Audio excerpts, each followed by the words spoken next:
Welcome. My name is Olivia Mattis, and I'm delighted that you've joined us here today. I represent the Sousa Mendes Foundation, and we honor a rescuer, Aristides de Sousa Mendes, who saved thousands of lives during World War II, and he was harshly punished. And it's the case of many of the rescuers and resistance fighters that they did encounter harsh punishment and had to follow their own internal moral compass. And that's certainly a story that we're telling today, which is that of Mildred Fish-Harnack and the entire network that she was a part of called the Red Orchestra, Rote Kapelle. And today we're privileged to have two of the leading historians on this story with us. One is Anne Nelson, who wrote this book called The Red Orchestra, or Red Orchestra without the Red Orchestra. And you've met Anne on several of our previous programs, and I'm always so excited to work with her because she's knowledgeable on so many subjects. And Stefan Roloff, who is an artist, a filmmaker, and the son of one of the members of this very important group, which has ties to the American heartland. And what an interesting aspect to that story. So Anne is going to present first, and then Stefan, then they will be taking your questions. So please do type your questions into the chat box, and we will get to them later in the program. So Anne, how are you today? I'm well, Olivia, and thank you so much for having me back. I always enjoy presenting to the Sousa Mendes community. Your questions are always so thoughtful, and your experience is just so relevant. Today, we're going to talk about a network that was really created by German patriots. These were Germans who hated the entire idea of Nazism and Hitler and decided that they had to do something about it. It was incredibly mixed. It included Protestants, Jews, Catholics, conservatives, communists, pretty much anything you could imagine. And it also included, in an important supporting role, several Americans. One of them was a lovely young woman from Wisconsin named Mildred Fish-Harnack, and we'll be focusing on her today, and also looking at her within the context of a larger organization. This is Mildred. She was born in Milwaukee in 1902, and she was from a very modest family. Her father was kind of a ne'er-do-well, and her mother struggled to support the family, but she was also what you could call an early feminist who struggled for an education at the University of Wisconsin, and an aesthete who loved nature and literature and the concept of justice. So she's a very attractive figure that really is heartwarming in everything she expressed. Next. In the 1920s, when she was studying at the University of Wisconsin, she met a German student who'd come on a Rockefeller Fellowship.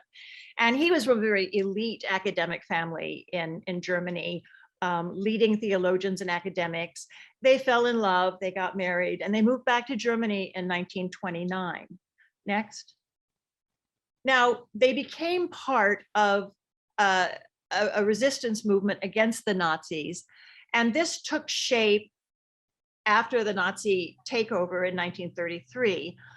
There is a common misconception that the only resistance to the Nazis happened late in the war. It was when they already realized that they were losing, and this is formed by the kind of von Stauffenberg movement and Tom Cruise's movie. It actually isn't the case. And this is a list of different resistance organizations. The last one, the Harnack-Schulze-Boysen group, is the one that we'll be looking at. And they were really active by 1935, very early in the Nazi regime. I will say that one common thread for a lot of these organizations, but especially this group, is that they had Jewish friends and associates and relations, and they deeply resented the anti-Semitic policies and took action against them. Next. So when the Nazis took power in 1933, it was very important for them to consolidate not just power, political power, but also culture. They took over academia, they took over film, they took over popular music, they took over journalism. And their term was Gleichschaltung, make everything conform. So that meant that Arvid Harnack, who had been studying various different forms of socialist economies, had to burn his research in case it fell into the Nazis' hands. Next slide. Mildred had been teaching at the University of Berlin. She was fired from her position as being politically suspect. And as we know, in May 1933, they actually burned the literature that she had been teaching in front of the university in Joseph Goebbels' famous incident. Next.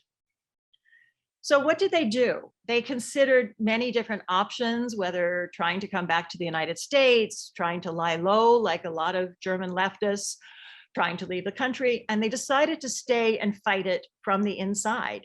So remarkably, Arvid Harnack joined the Nazi Party and disguised his reasoning from a lot of his friends in order to collect intelligence from them from the inside.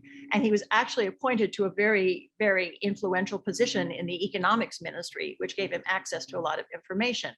Mildred followed in his footsteps and joined a Nazi women's organization with the same set of goals. Next. One of her advantages was that she was friends with the American ambassador's daughter, Martha Dodd, and they used the safe haven of the US Embassy in the mid-1930s to host gatherings that would have been impossible in other social settings to try to recruit other members of their resistance network. Next. Through these contacts, they met an embassy official named Donald Heath, who was instructed by the Roosevelt administration to collect intelligence on the Nazis, including economic information. And they used his son, who was a child at the time, as a courier and a go-between. And Heath tried very hard to warn the Roosevelt administration about the Nazis, but his warnings didn't land very emphatically as of the 1930s. Next.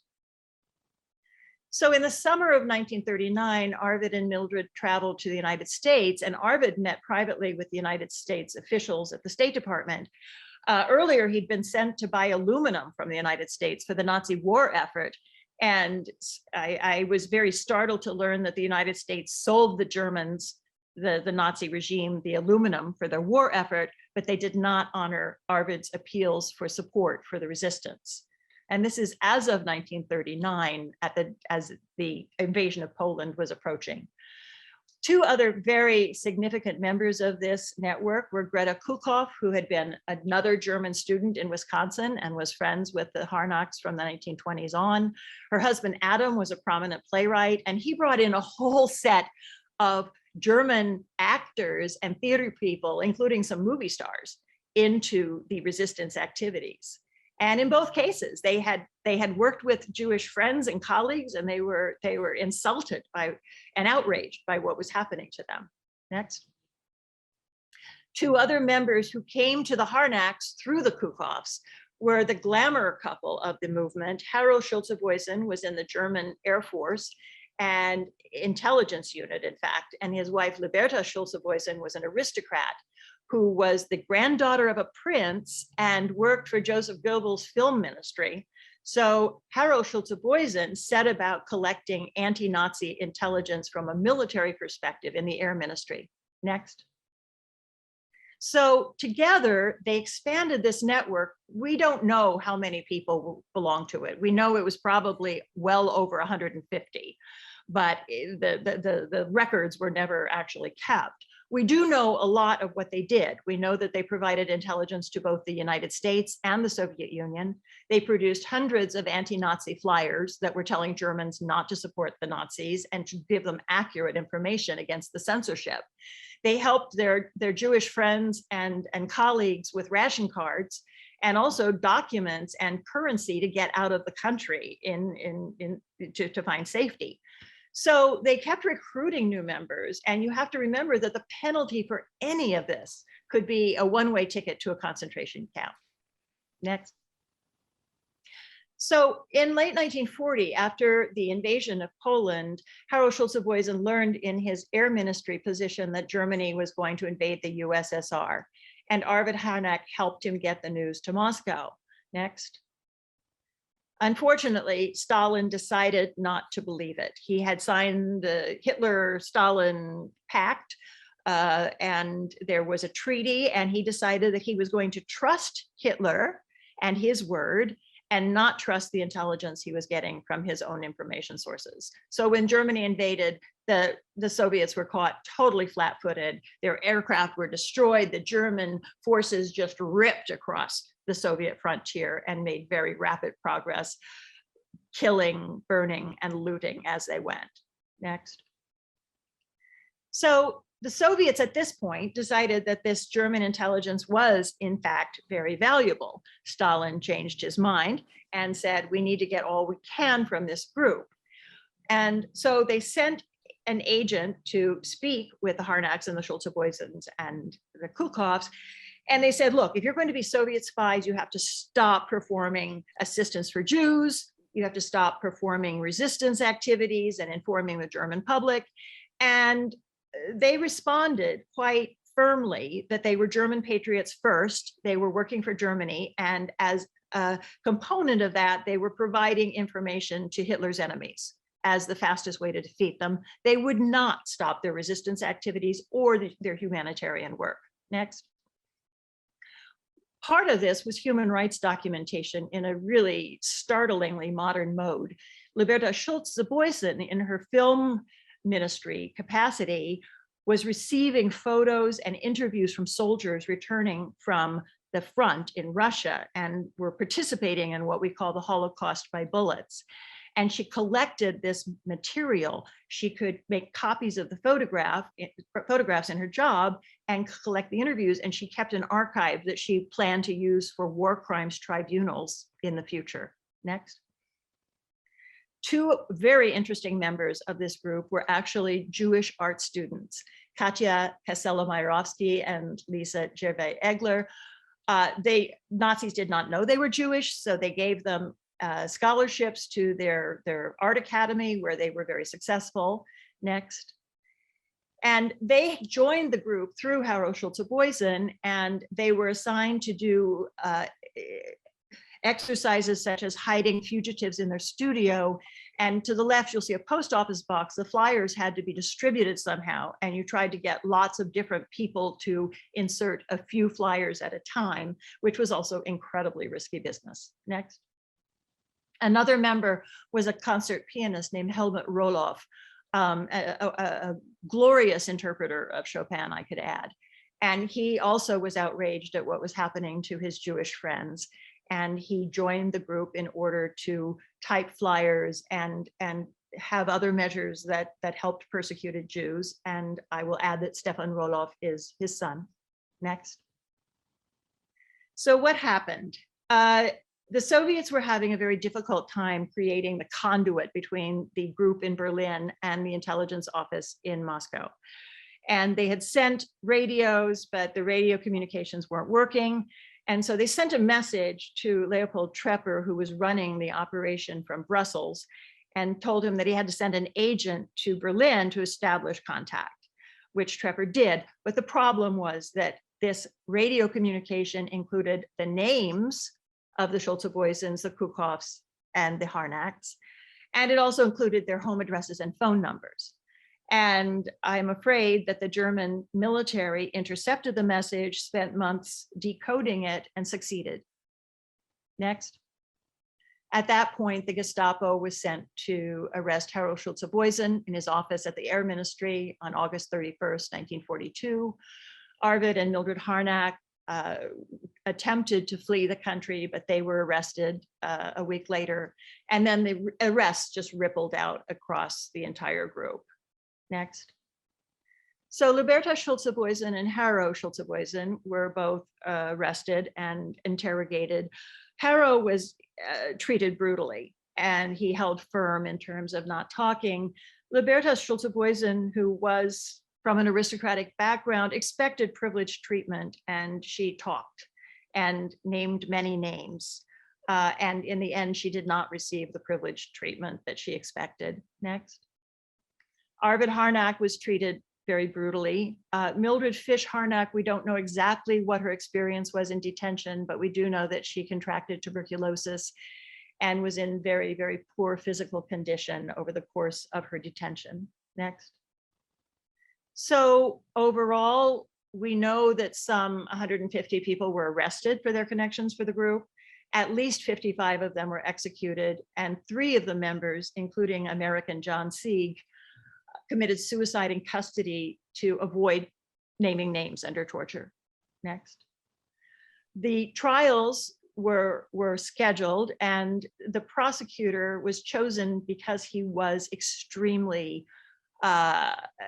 he was well known for seeking the death penalty in every possible case. They called him Hitler's bloodhound, Manfred Röder. So Arvid Harnack and many others in the group were sentenced to death.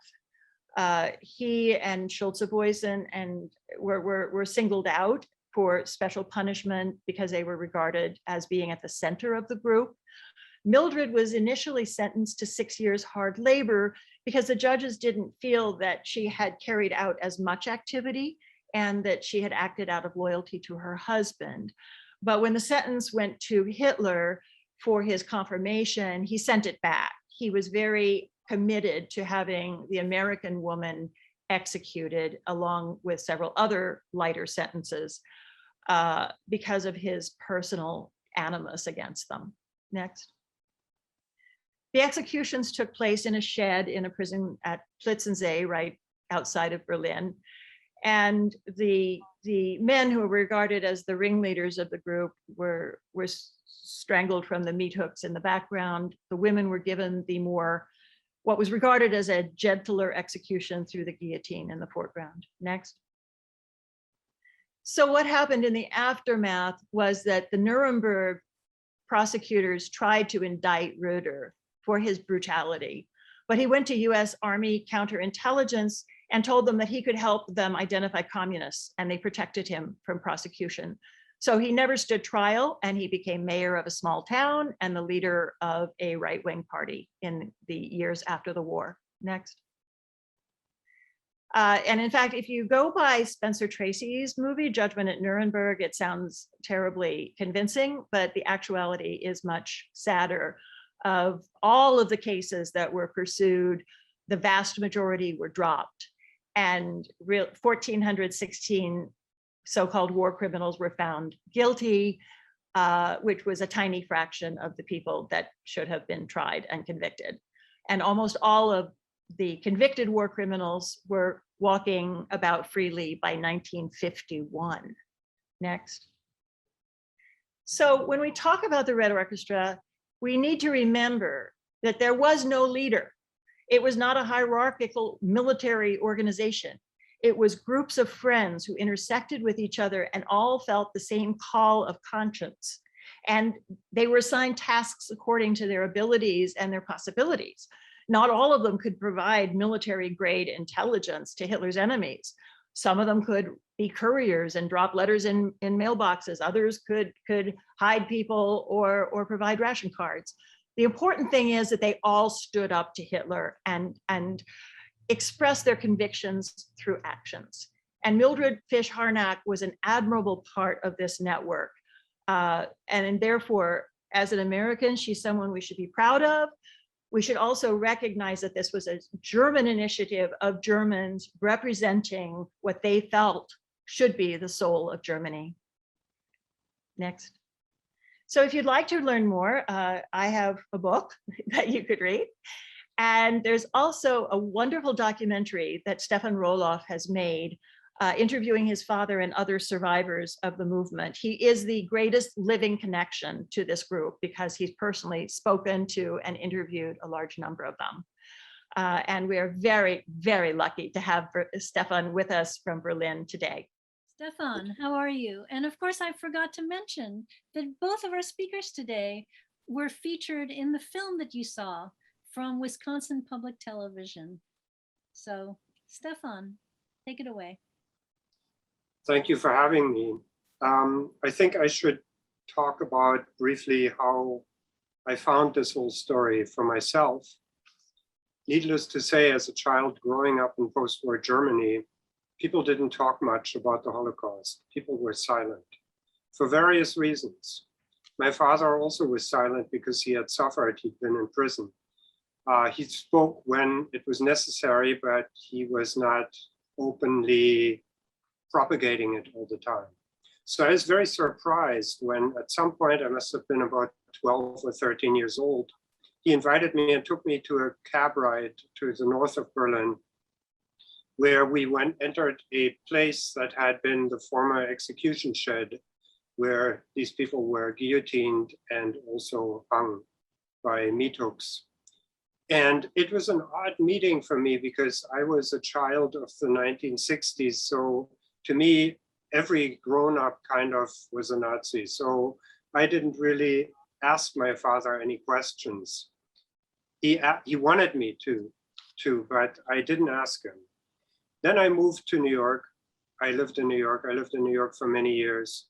And during visits to Berlin, at some point, I realized that my father was going to die. And you can just see that when you intermittently visit a person somewhere. So I started speaking with him. And then I decided to make this film. I was very lucky because I got him last minute, not long before he died. And I got a lot of other people that were still alive, children or siblings of resistors, and some of the very few surviving resistors themselves. So I was able to speak with them. And it was very interesting because I got the feeling that this was not a political group per se, even though they were fighting Hitler.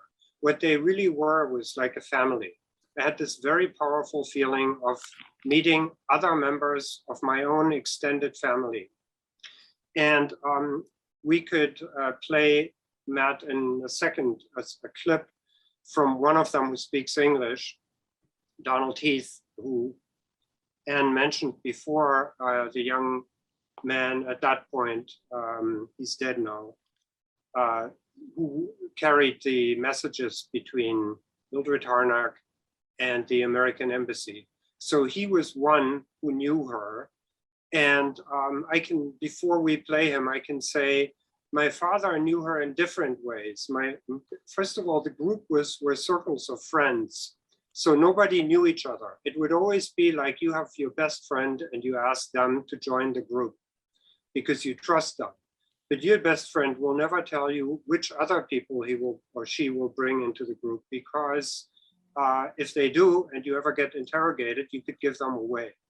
So my father was a member of the Schulze-Boysen's wing, the person you saw before with the Air Force cap. But strangely enough, he had been in the vicinity of the Harnacks before, because when they were in Gießen, early on, where he grew up, a small town, his father was at the university, history professor, and Arvid Harnack also taught at that university. So they actually knew each other and had relations with each other, and Mildred was there too. And then my father had the sad luck of meeting Mildred when he was arrested, and they would always put the people who were to be interrogated in a corridor on seats where they had to sit quietly, and they could hear the screaming and yelling and other abuse from the interrogation chambers. And one day he saw Mildred being carried out on a stretcher because this Nazi Roder, who you saw before in Anne's presentation in a picture, had given her such a hard time that she broke down during the interrogation and was shaking and was carried out. So Mildred was a very sensitive and beautiful person. And let's play briefly the clip, Matt, from Donald Heath, who is the person who knew her, the former little kid who carried the messages. My father, Donald R. Heath, was an American diplomat in Berlin during 1938 to 41. My father sent me from Berlin a V-mail, a little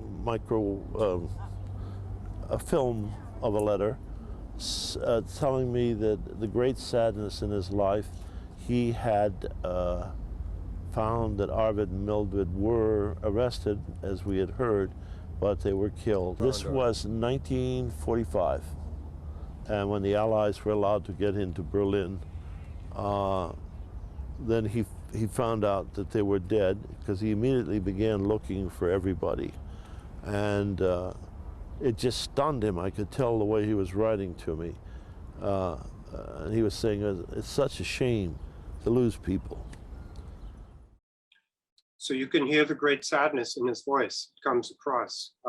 He told me that he never stopped thinking about Mildred, who had been his tutor. Once his parents realized that he was learning Nazi ideology in school, because he was growing up like a regular Berlin kid.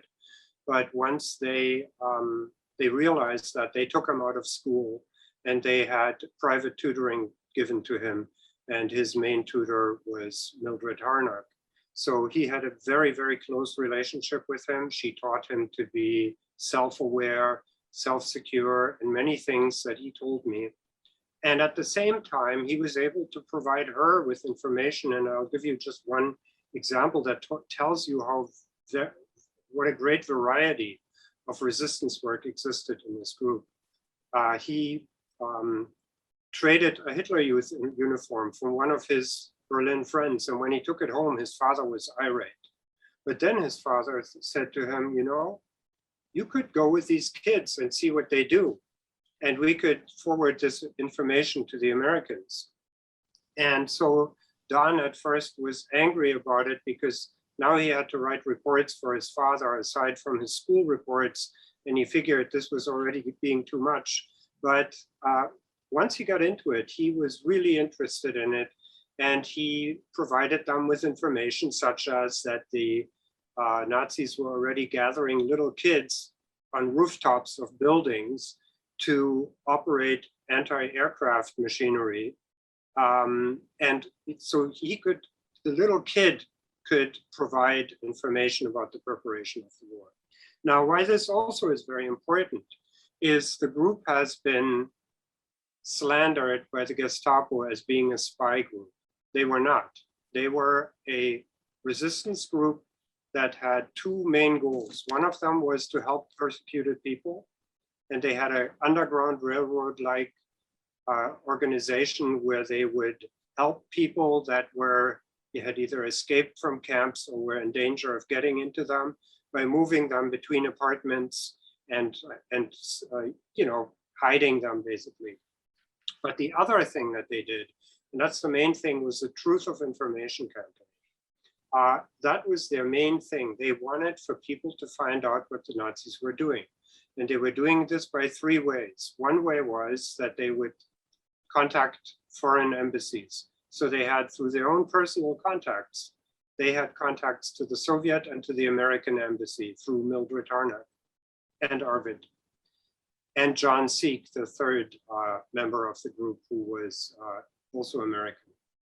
But they also distributed leaflets by mailing them out to hundreds and thousands of people, which was very difficult at that time, because you could not go into a stationery store and say, give me 1,000 pieces of paper. They would have said, what do you need those for?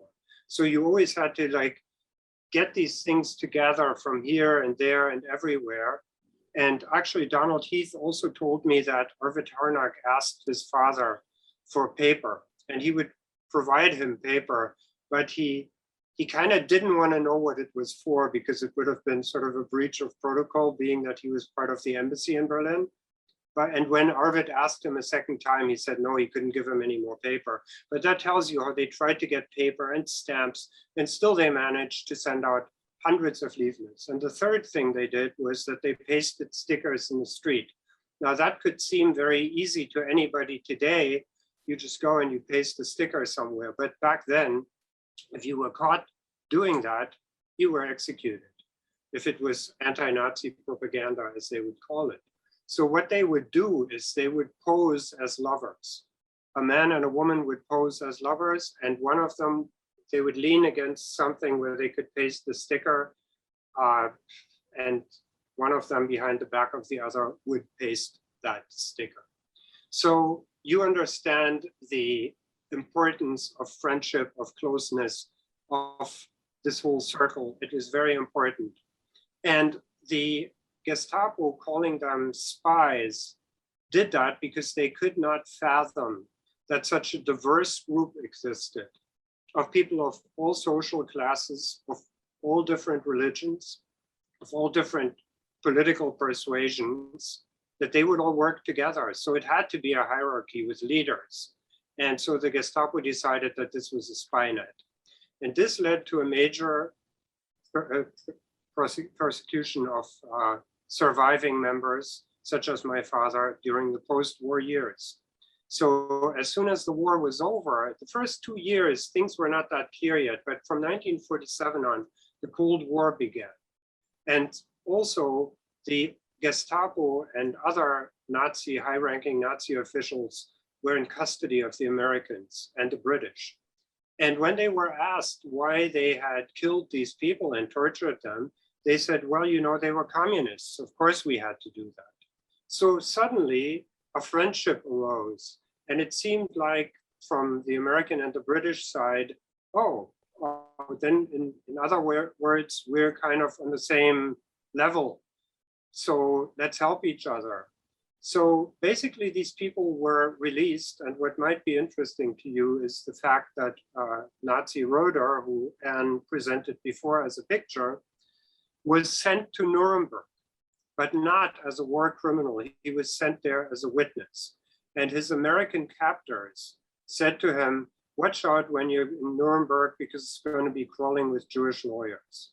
So that's how close the connection between the arrested war criminals and the American and British occupational forces had become. Not that everybody in there was like that, because there were very different people in there, but there was an element, and that element supported people like Mr. Roeder and made sure that he could later, as you already heard, become the mayor of this little town. Now, when he was released, Greta Kukkov, who you saw before, who also studied with Mildred Fish-Harnack at Wisconsin, because she had been in Wisconsin, she knew many Americans, and she decided that she would warn the Americans to release Mr. Roeder, who had been such a war criminal. Well, that went very badly for her, because instead of not releasing Roeder, the Americans did release Roeder, and they started phone tapping Greta Kukkov and others.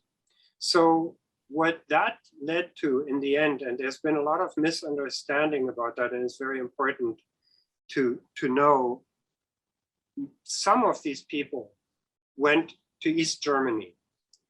Little did they know that they would encounter another dictatorship there. But at that time, at least the Nazis weren't promoted in East Germany.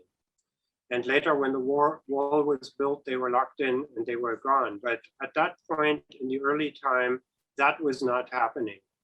People who lived in the West were very careful. They were quiet. They would speak, but some of them were in more powerful positions than others. My father was in a position where he could talk.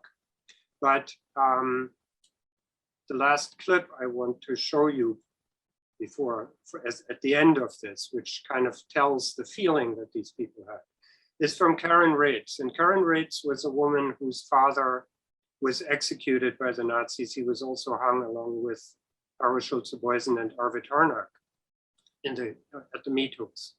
And Karen was taken in to interrogations. She was 15 years old. She described herself as this romantic child that was suddenly brutally interviewed and interrogated by these people in uniforms and kept in an isolation cell and so forth.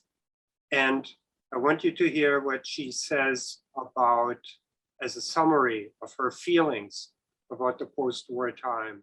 Dann in West-Berlin ging es mir so, dass wir einfach alle Angst hatten zu sagen, dass wir zur Roten Kapelle gehört hatten. Denn man hat immer noch das Gefühl gehabt, dass die Nazis doch fest noch im Sattel sitzen, überall. Und diese Angst vor den Nazis habe ich bis heute nicht verloren. I think that sums it up to me. Thank you, Stefan. So we will have audience questions in a few minutes. Ann Nelson will be moderating that conversation, so she is accumulating questions. And now it's time for me to tell you about upcoming programs for the next 3 weeks. So next week, we have a program called Shalom Uganda. And it's sort of an unusual program for us. We have 2 speakers. We have Janice Masur, who lives in Vancouver and who grew up as an Ashkenazi Jew in the 40s and 50s in Uganda.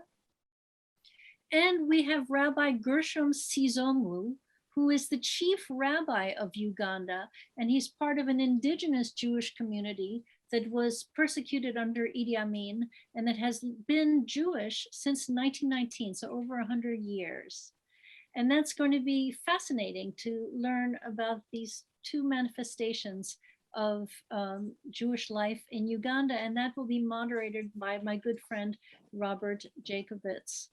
In 2 weeks' time, we have a program about the country of Albania. It's called the Albanian Code.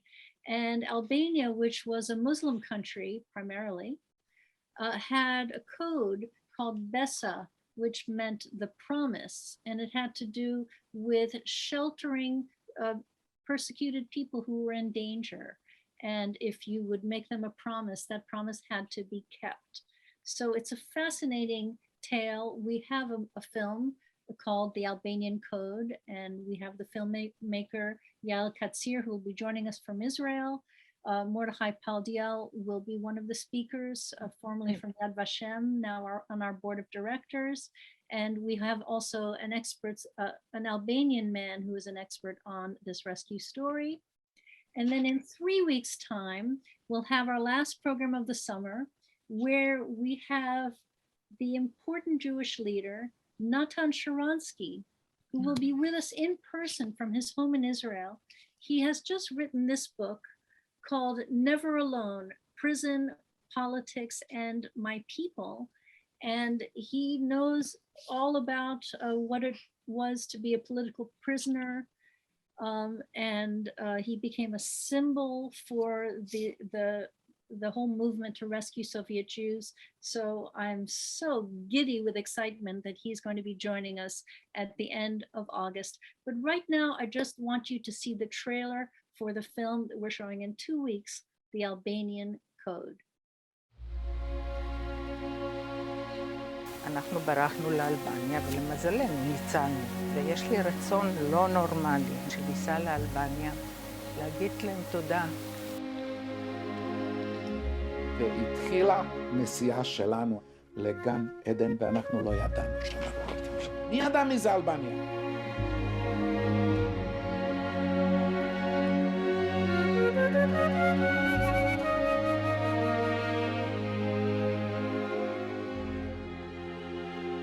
In 1939, Albania was occupied by fascist Italy, an ally of Nazi Germany. The Italian occupiers did not send Jews to concentration camps. Therefore, Albania was a safe haven for thousands of Jewish refugees from all over Europe.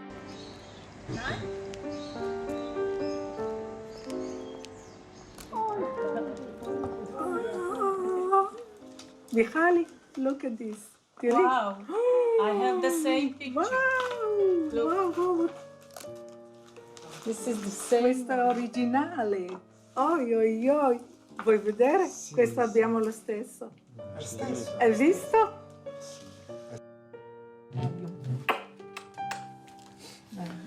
Sepse kështu trashëgohet, me fjalë I jipet brezin, nga brezin në brez vjen besa.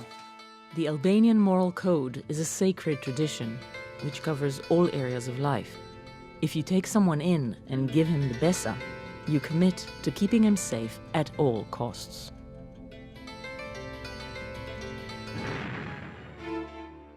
In September 1943, Italy surrendered to the Allies and the Germans occupied Albania. Now the Italians were marked by the Nazis as defectors, whose penalty is death. Thus the Albanians saved Italian soldiers who were their occupiers just the day before.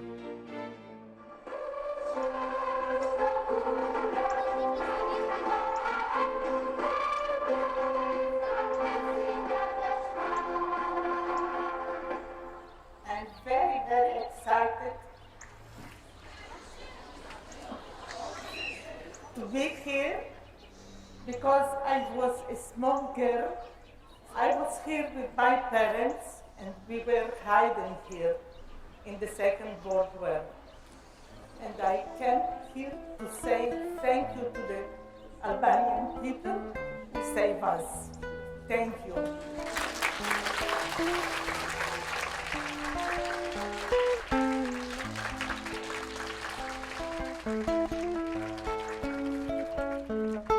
The largest number of Jewish refugees found shelter in Berat. When the Germans ordered the Albanians to gather the Jews in the city square, the square remained empty. Njerëzit të cilët mbetën me shkatë rrugës që ishin mbetur ata, jo duhet me ju hedhur dorën, por duhet me vënë në krye të vatrës. In October 1944, World War II ended in Albania, and the communist partisan leader Enver Hoxha took over. He commanded forced labor to build 750,000 bunkers. Albania became one big bunker. The people were scared and completely isolated from the rest of the world. Hello, nice to meet you. Please join me. Annie has fulfilled a childhood dream of meeting a prince. But more than that, it was a profound urge to thank the Albanian people officially one more time. They risk their life for us, and we can never forget it. And I'm so grateful. I'm really grateful. I don't know how many times to say thank you, thank you, thank you. This was the only occupied country which did not have one single Jewish person persecuted. Annie's journey is complete. In the roaring chaos the world over, there was one small country, unknown to many, where the values of human compassion and love of all mankind were preserved.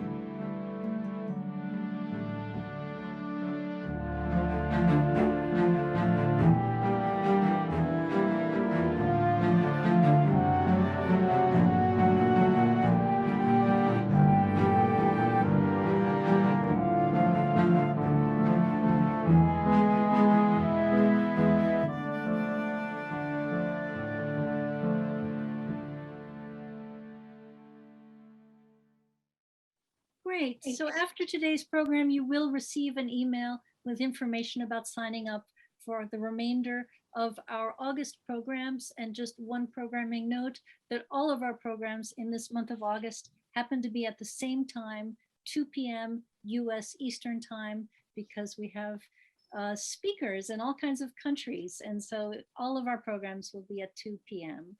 So now let me turn the floor back to Ann Nelson, who will moderate the Q&A. Great. And we have a whole list of wonderful questions, which we probably can't cover entirely, but I will put my email address in the chat box. So anybody wants to follow up with me in person about historical questions, I'll be happy to answer. The first one I want to take on is what happened to Liberta Schulte-Boysen's photo archives of war crimes?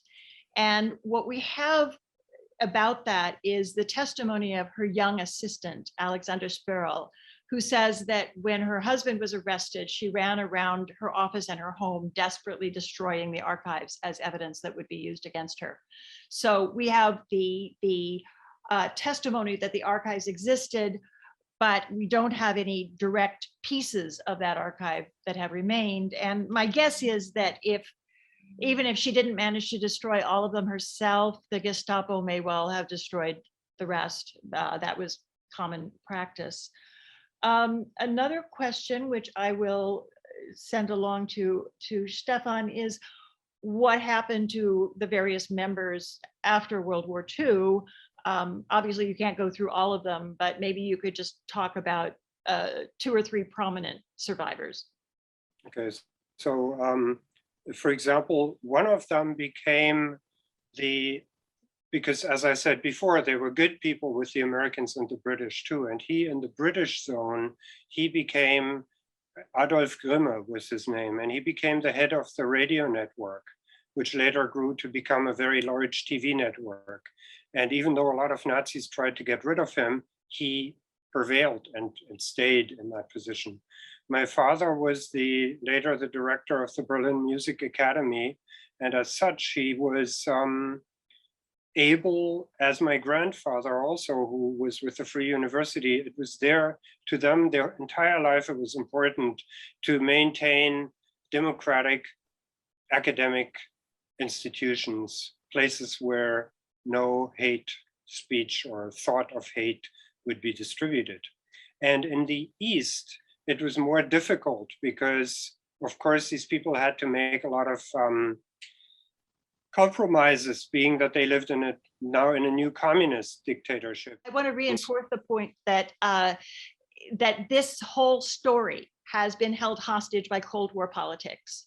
So in brief, what happened after the war was that the East Germans and the Russians said, oh, there were some members of the Communist Party in it, and we're going to own it and disregard everybody who wasn't a communist, and even falsely claim that some were communists when Communist Party members when they weren't. So that gave West Germany and the United States a rationale for disclaiming them entirely and saying, oh, they were a bunch of communists, we're not going to talk about them. We will emphasize groups like the Stauffenberg coup, which came much later, and the Sophie Scholl movement, which was important, but it wasn't nearly as influential. It was some college students who had a strong sense of conscience, but they didn't have the agency to do very much. So this group became almost unknown in the West, despite the efforts of survivors in West Germany to restore the legacy. And I think that the other problem with it is that on both sides of the Cold War, there is this effort to expand the idea of one single hero, heroine as a leader, and emphasize that it was either a communist or a non-communist or one thing or another. And I think that the only historically accurate way to understand this group is as the network of people who resisted Hitler, and it is the ultimate example of politics makes strange bedfellows. These people would oppose each other politically after the war and before the war, but during the war, they were united in their opposition to Nazism. So it's a more complicated story to tell in this way, but it's also more truthful. Any other questions you want to take out of Yeah, I would like to raise this question about whether the Harnack's warning was taken seriously by the Roosevelt administration. There were a couple of people in the State Department who did take it seriously, but they were in a minority, and there were very strong social pressures to keep the United States out of the war, as you all know as well as I do. When he goes to Washington in the summer of 1939, Roosevelt is under incredible pressure to look the other way. And unfortunately, that's what Arvid Harnack experienced in Washington. There was another very important figure, Adam von Trott, who was in a related resistance group, who went to London, and basically the British government decided that the German resistance didn't exist. And he was executed, as well as most of the people in his circles, having desperately tried to enlist the Americans and the British as allies against Nazism. And that just didn't happen until the last moment when it was too late for the German resistors. Also, another question, where can they see Stefan's film? It is called Red Orchestra. You can find it online. And perhaps if we ask Olivia and Stefan very, very nicely, it could be a future program. I tossed that out to the group. I think you'll find it a very gripping documentary. So you can order your own copy, or you can. Actually, I will even suggest something better because I really like this evening here. I'll make it available to you for free from the internet. And Olivia, I will send you a link with a password, and you can give it to anybody who is interested in seeing it. And I just want to add that this is the first film that was made about. A lot of other films have been made since about the Red Orchestra, but this is the first one, and that's why you will in it hear and see actual survivors of the group and their families. there are questions about the standing of the Jewish community in Germany right now. I'll take a first stab at it and pass it over to Stefan. The German government has opened the doors to new Jewish populations. Some people came back after the war. Some of them have done okay. There are a number of Russian Jews that I have met in Berlin. There's a sizable population there. But my I also have a former German student from Columbia School of Journalism who married an Israeli student there and moved to Berlin and opened a hummus shop, and have two beautiful children. But there are signs of some resurgence of anti-Semitic rhetoric and activity in Germany. I'm afraid, as there is here and in France and in other places. So I don't see it as exclusively a German disease. I think it's something that has to be attended to and wiped out everywhere.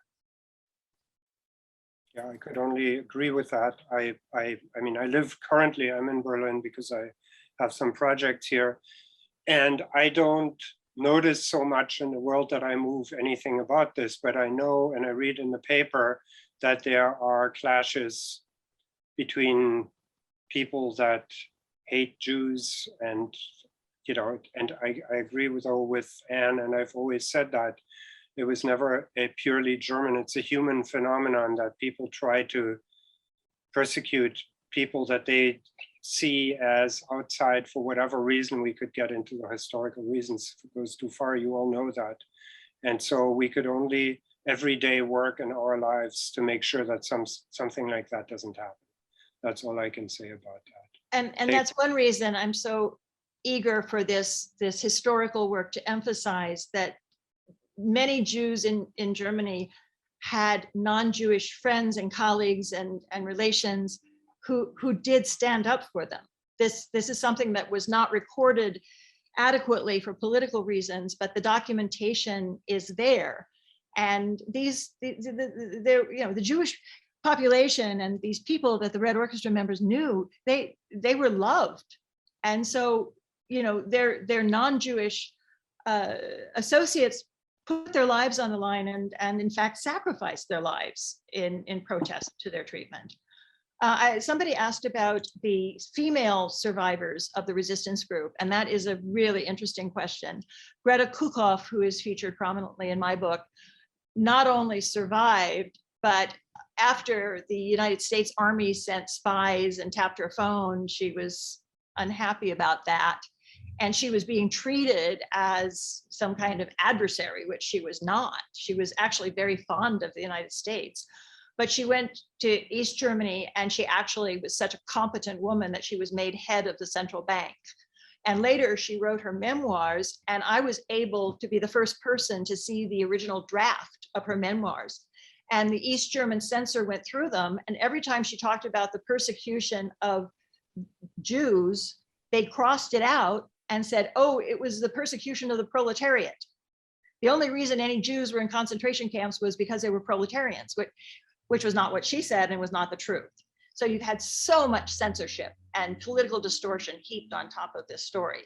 The most fascinating recent survivors were the two Jewish art students. And I showed the picture of them, and they both became artists after the war. Lisa moved to the United States. Katya stayed in Europe and became a prominent artist. And can I say something about them? Sure. Because I discovered Katya and looking for survivors of the group. And she was one of the most amazing people that I met, because at 96, not only did she chain smoke and drink at least 7 gin tonics every evening that I would spend at her house, but she was still totally in energy and thought and spirit against anything Nazi. And when the way how she survived, because they never found out that she was Jewish, was that her mother was from Russia, and her mother was Jewish, and she always said, oh, I'm writing to them, but they're not answering. And so I conducted the only existing interview with Katya Myrovsky, who then, after the war, created an artist-run cabaret that would attack the Nazis in a city that was still swarming with them. Very powerful person, wonderful person. And actually my interview with her is on the website of the Holocaust Memorial Museum in Washington. So you have those, Olivia, I think you have those links. Yes, and you know that we focus on rescue and resistance, but of course there are layers of rescue and layers of resistance. And so here you are rescuing this story that many of us didn't know about. I didn't know about this story. I didn't know about Mildred. This is new to me, and I'm sure to much of our audience. So, you know, I have to honor both of you for being rescuers of this very important story. And now let's go to our final thoughts. So Stefan, what kind of thought would you like to leave with our audience today? Okay, so briefly summing it up, the group was called the Red Orchestra. They did not have that name. Since most of them didn't even know each other, they had no name at all. They were just a circle of friends. But the Gestapo called them Red Orchestra to label them as spies. And the way that they called was that they said a spy who hits Morse codes is a pianist, and a group of pianists is an orchestra, and if they're communists, they're red. That's how that name came. So never take it at face value. Those people never called themselves that, and they wouldn't have called themselves that. But as such, they were also persecuted after the war. And there's one thing that I feel is very, very telling in that regard.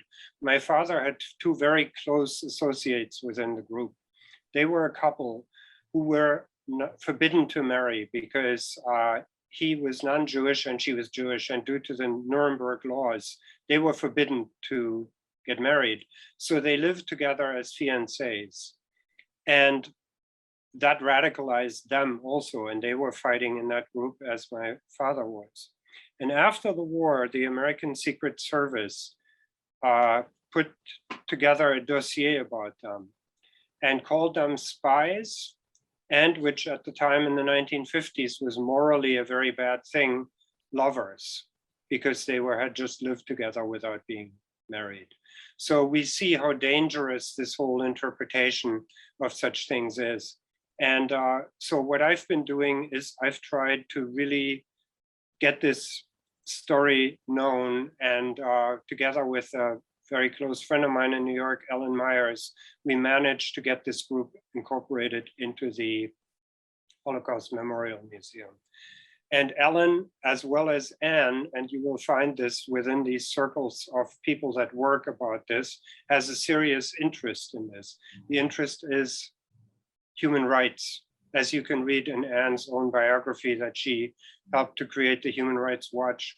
And she's not just somebody who's doing this to sell books, but because she really believes in this thing. And that is to me very important, that I have encountered some very high level people through my work on this project. Thank you. And the last word goes to you. Sure, and you know, you've reminded me of when I started work in Human Rights Watch in the early 1980s, and Natan Sharansky and Yuri Orlov came in from the Soviet prisons. And I'll just let you know that the first thing that they had to do was go see serious dentists, because Soviet prisons are not good for one's teeth. So it was a very emotional beginning for me to this kind of research.